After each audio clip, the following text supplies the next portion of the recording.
অবশেষে শঙ্কাই সত্যি হলো। যুদ্ধকালীন মহড়ার পর পাকিস্তানে ক্ষেপণাস্ত্র হামলা চালালো ভারত। পরমাণু শক্তিধর দুই দেশের এই সংঘাতের কারণে আন্তর্জাতিক মহলে বাড়ছে উদ্বেগ। আজাদ কাশ্মীর সহ ভারতের বিভিন্ন জায়গায় অপারেশন সিন্দুরকে লজ্জাজনক হিসেবে আখ্যা দিয়েছেন যুক্তরাষ্ট্রের প্রেসিডেন্ট ডোনাল্ড ট্রাম্প। এই সংঘাতের বিষয়ে মার্কিন প্রেসিডেন্ট আগে থেকেই আঁচ করতে পেরেছিলেন বলে দাবি করেন তিনি। তাৎক্ষণিক প্রতিক্রিয়ায় অবিলম্বে সংঘাত বন্ধের আহ্বান জানান মার্কিন প্রেসিডেন্ট। এটা খুবই লজ্জাজনক। আমরা ওভাল অফিসে ঢুকতেই খবরটা পেলাম। আমার মনে হচ্ছে কিছু মানুষ আগে থেকেই আঁচ করতে পেরেছিল যে কিছু একটা ঘটতে যাচ্ছে। অতীত ইতিহাস থেকে বিচার করলেই তা বোঝা যায়। তারা দশকের পর দশক ধরে লড়াই করছে, আসলে শতাব্দীর পর শতাব্দী ধরে। আমি শুধু আশা করি এটা খুব দ্রুতই শেষ হবে।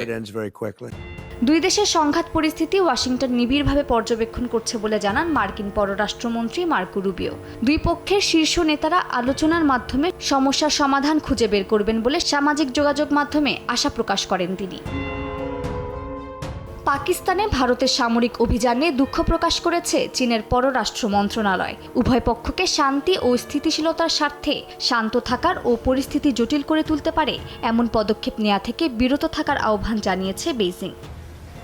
জাতিসংঘের মহাসচিব আন্তোনিও গুতেরেসও দুই দেশকে আহ্বান জানান সর্বোচ্চ সংযম প্রদর্শনের। বর্তমান বিশ্ব ভারত পাকিস্তান যুদ্ধের ভার বইতে পারবে না বলে উদ্বেগ জানান তিনি। এই পরিস্থিতিতে কূটনৈতিক ভূমিকা নিতে এগিয়ে এসেছে ইরানও। এরই মধ্যে পররাষ্ট্রমন্ত্রী আব্বাস আরাকচি ভারত সফরে যাওয়ার কথা জানিয়েছেন। এর আগে তিনি ইসলামাবাদে পাক প্রধানমন্ত্রী ও সেনাপ্রধানদের সঙ্গে বৈঠক করেন। তেহরানের ভাষ্যমতে এই ধরনের আঞ্চলিক উত্তেজনা যুদ্ধ দিয়ে নয়, বরং আলোচনার মাধ্যমে সমাধান করতে হবে।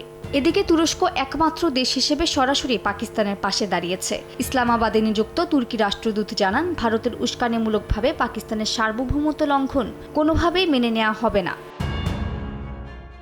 অন্যদিকে পাকিস্তানে হামলার জন্য ভারতকে একতরফা সমর্থন জানিয়েছে ইসরায়েল। ভারতে নিযুক্ত ইসরায়েলের রাষ্ট্রদূত সামাজিক যোগাযোগ মাধ্যমে জানান, তেল আবিব নয়াদিল্লির আত্মরক্ষার অধিকারকে সমর্থন করে।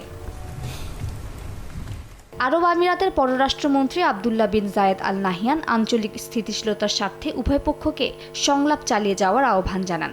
এছাড়া এই পরিস্থিতি পূর্ণমাত্রার সামরিক সংঘাতে পরিণত হতে পারে বলে শঙ্কা প্রকাশ করেছে জাপান। মালিহা সুহরাওয়ার্দী, সময় সংবাদ।